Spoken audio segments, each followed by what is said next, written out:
Dekabrın 20-sində Azərbaycan Dövlət İqtisad Universiteti və Hədəf Şirkətlər Qrupunun təşkilatçılığı ilə Bakıda 3-cü təhsil menecerləri forumu keçirilib. Tədbiri giriş sözü ilə açan Azərbaycan Dövlət İqtisad Universitetinin rektoru Ədalət Muradov bildirib ki, texnologiya təhsilin köməkçi elementi deyil, texnologiya təhsil modelinin özüdür. Rəqəmsallaşma dövründə artıq hamı bunu qəbul edir ki, təhsil yalnız bilik ötürmək üçün deyil, təhsil öyrənməni kökündə dəyişir.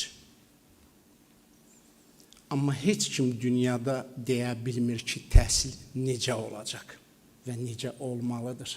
Texnologiya artıq təhsilin köməkçi elementi deyil, texnologiya artıq təhsil modelinin özüdür.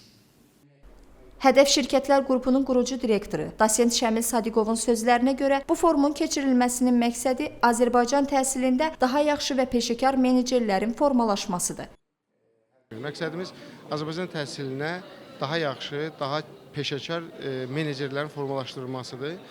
Bu ideya əslində ondan çıxmışdı ki, bizim ölkəmizdə yetərincə təhsil idarə edənlər, yaxşı menecerlər var və biz bunları cəmiyyətə tanıtmaq, tətbiq etmək və bunlardan öyrənəcək gənclər ilə birlikdə onlara bir məkan təşkil etməkdir.